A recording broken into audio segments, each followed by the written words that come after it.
नमस्कार मेरे प्यारे साथियों। आज हम क्लास स्टार्ट कर रहे हैं अनुपात और समानुपात पर। जो बच्चे आज छुट्टी कर चुके हैं या जो किसी कारणवश नहीं आ पा रहे हैं, तो उनके लिए ये वीडियो बहुत महत्वपूर्ण होगी, जिसके ज़रिए आप अपना होमवर्क जो है उसको कंप्लीट कर सकते हैं। और इसके जो सवाल होंगे उसकी पीडीएफ मैं आपको प्रोवाइड करा दूंगा, जो हमारा ग्रुप है उस पर मैं आप लोगों को डाल दूंगा।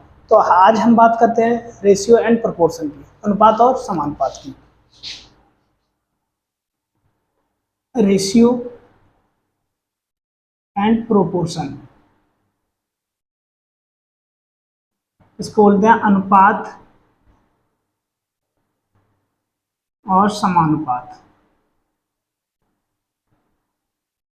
हमारे जीवन में अनुपात और समानुपात का क्या महत्वपूर्ण है? जैसे हमें एक कप चाय बनानी है, एक कप चाय बनानी है, तो उसमें क्या डालेंगे? पत्ती का अनुपात और चीनी का अनुपात। दूध का भी अनुपात होता है, जैसे 1:2 में हमने क्या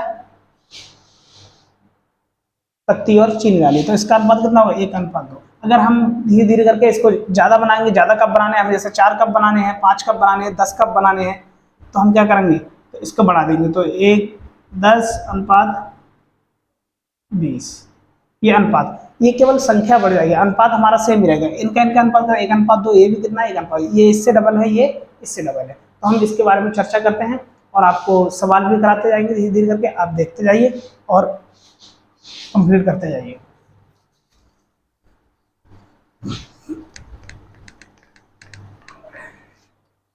तो अनुपात को हम कई पार्टों में डिवाइड कर सकते हैं। सबसे पहले हम लिखते हैं अनुपात। अनुपात को हम बोलते हैं रेशियो।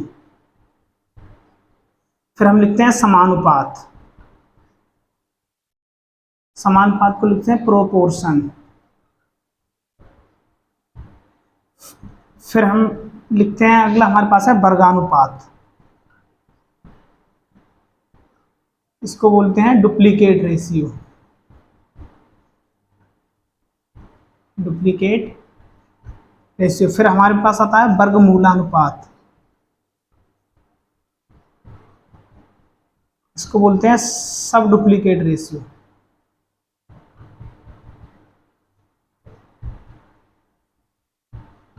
फिर हमारे पास आता है घनानुपात। इसको बोलते हैं ट्रिप्लिकेट रेशियो।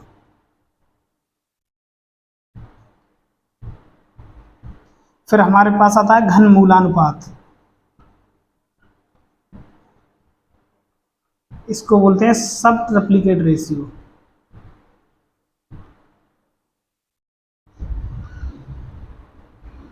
फिर एक आता है हमारे पास व्युत्क्रमानुपात। इसको बोलते हैं हम इनवर्स रेशियो। ये हमारे पास आ गए। अब देखो, इनके बारे में हम आपको बताएंगे क्या क्या करना है। ये हमारे पास हैं अनुपात, रेशियो, समानुपात, प्रोपोर्शन, वर्गानुपात, डुप्लीकेट रेशियो, वर्गमूलानुपात, सब डुप्लीकेट रेशियो, घनानुपात, ट्रिप्लिकेट रेशियो, घनमूलानुपात, सब ट्रिप्लिकेट रेशियो और व्युत्क्रमानुपात, इनवर्स रेशियो।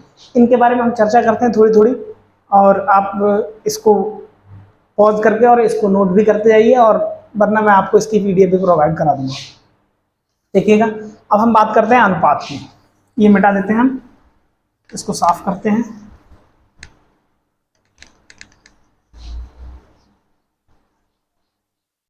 एक एक करके हम इन पर चर्चा करेंगे।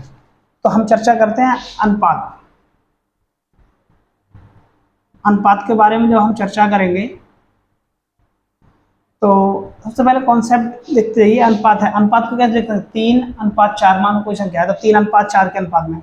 अनुपात हमारी कितनी भी संख्याओं में हो सकता है, 3:4:5 हो सकता है, 3 लोगों में जो बंटवारा हो रहा हो, और हो सकता है 4 लोगों में हो अनुपात, 9:11:13। ये सब क्या है? हमारे अनुपात। अनुपातों की संख्या 2 में भी हो सकती है, 3 में भी, 4 में भी, 5 में भी, 6 में भी और 7 में भी हो सकती है। तो इसको बोलते हैं हम अनुपात। फिर हम बात करते हैं समानुपात की। समानुपात, प्रोपोर्शन। समानुपात का, समानुपात से हमें पता लग रही है कि क्या 2 वर्ड बन रहे हैं।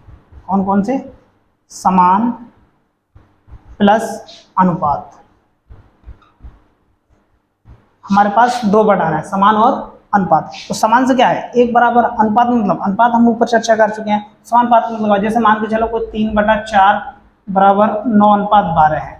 अब कोई कहेगा कि बराबर नहीं है, कि इधर 9 है, इधर 12 है, इधर 3 है, इधर 4 है, लेकिन ये इनका अनुपात बराबर है, रेशियो बराबर। जब हम इनको करेंगे जैसे 3/4 बराबर 9/12, 3 3 9, 3 चौक 12, तो कितना आएगा 3/4 बराबर 3/4। इसका मतलब ये कैसे में है, समानुपात में है। ये कौन कौन से, 3/4 और 3/4। ऐसे ही हमारे पास अगला कौन सा आएगा, जब हम अगले में जाएंगे,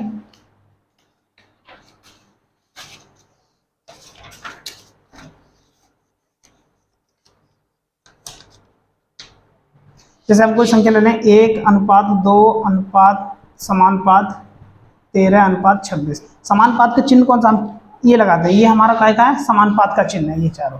समानुपात हमेशा कैसे में होगा, 4 में होगा। 4 संख्याओं में क्या बोलेंगे, समानुपात बोलेंगे।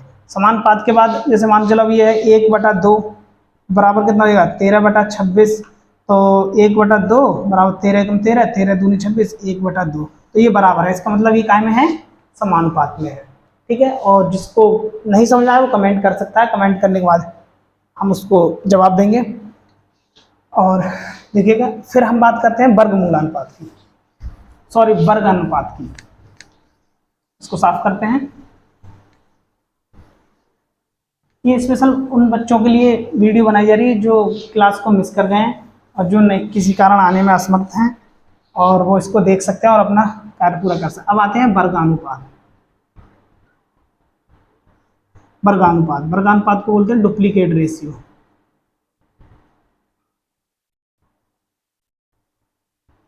डुप्लीकेट रेशियो, डुप्लीकेट रेशियो के लिए क्या करना है हमें, कुछ नहीं करना है, बस इसका वर्ग से, हिंदी वालों के लिए तो बहुत अच्छा है। वर्गानुपात मतलब वर्ग का अनुपात, डुप्लीकेट मतलब डुप्लीकेट वर्ग। जैसे 2:3 है हमारे पास, तो इसको क्या, जब हम इसका डुप्लीकेट रेशियो निकालेंगे, का डुप्लीकेट रेशियो,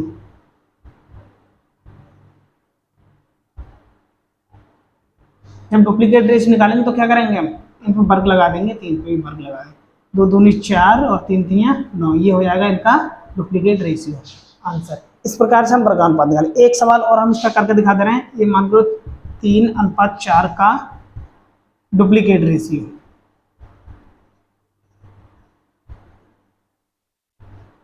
डुप्लीकेट रेशियो, जब हम 3:4 का डुप्लीकेट रेशियो लगाएंगे तो क्या करेंगे, वर्ग कर देंगे इसके, 4 का वर्ग, तो अगर 3 3 9 और 4 चौक 16, ये हमारे पास आ जाएगा डुप्लीकेट रेशियो।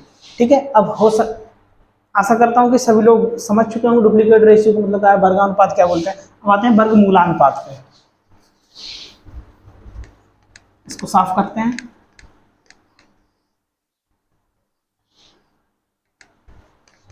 फिर बात करते हैं हम वर्गमूलानुपात की। वर्गमूलानुपात, सब डुप्लीकेट रेशियो,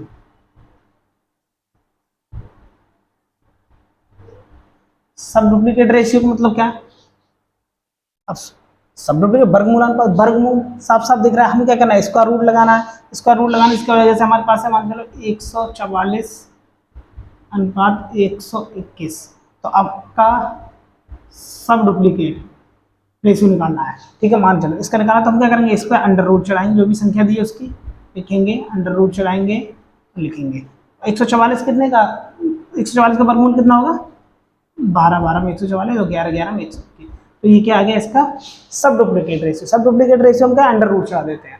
ठीक है, आ गया समझ में सब डुप्लीकेट के बारे में। एक सवाल और बता देता हूँ आपको सब डुप्लीकेट का, ये मान के चलो 81:36 है, तो इस पर क्या है, इसका जब हम सब डुप्लीकेट लगाएंगे,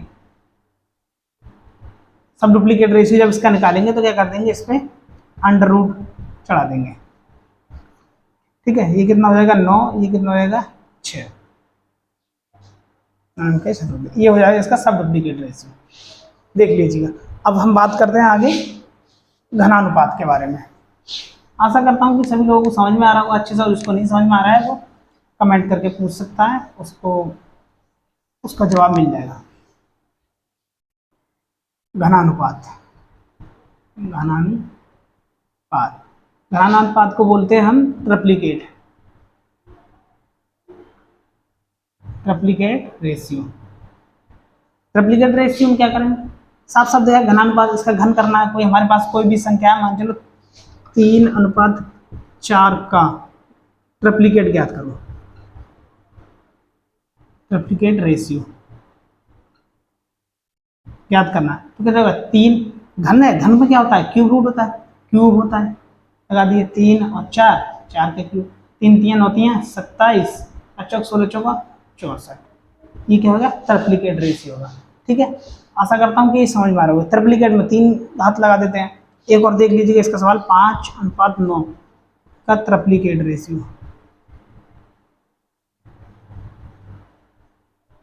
ट्रिप्लिकेट रेशियो 5:9, तो 5 पे कितने घात लगा देंगे, 3, 9 पे कितने लगा देंगे, 3। ट्रिप्लिकेट रेशियो कितना हो जाएगा, अच्छा 25 25 पंजे 125, 9 ने 81 ने 729, कितना हो जाएगा, इतना हो जाएगा। तो ये क्या हो गया, ट्रिप्लिकेट रेशियो, इसको बोलते हैं घनानुपात। आशा करता हूँ कि समझ में आ रहा होगा, और इसको नहीं आया तो कल ऑफलाइन क्लास में आके पूछ सकता है। अब मैं आगे करता हूँ घनमूलानुपात में। अब हम बात करते हैं घनमूलानुपात। घनमूलानुपात,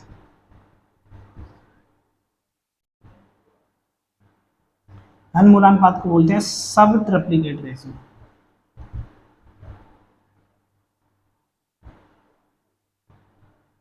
सब ट्रिप्लिकेट रेशियो, सब ट्रिप्लिकेट रेशियो के बारे में जब हम बात करेंगे तो इसमें क्या करेंगे, घनमूल निकालना पड़ेगा, मतलब उसका घनमूल। घनमूल के लिए हम क्या करेंगे, जैसे मान चलो हमारे पास है 64 125 का सब ट्रिप्लिकेट रेशियो ज्ञात करो। तो क्या निकालेंगे हम यहाँ पर, क्या घनमूल चढ़ा देंगे। घनमूल मतलब 64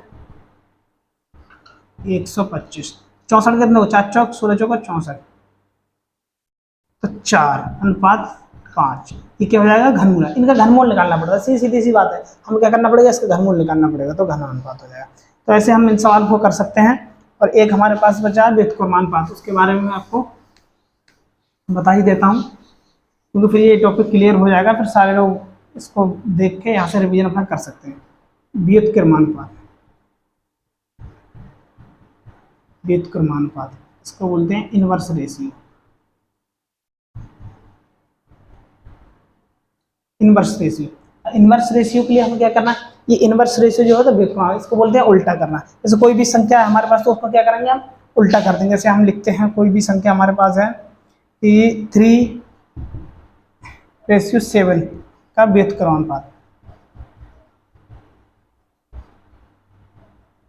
3:7 का व्युत्क्रमानुपात हमें निकालना है। 3:7 का व्युत्क्रमानुपात, ये 7 इधर आ जाएंगे, 3 इधर आ जाएंगे, सीधी बात हो जाएगा 7:3, ये हो जाएगा व्युत्क्रमानुपात। ऐसे हमको सवालों को हल करना है और देखना है। मैं एक्सरसाइज जो आपको कराऊंगा भेज दूंगा आपके पास ग्रुप में, उसको देखना है बस।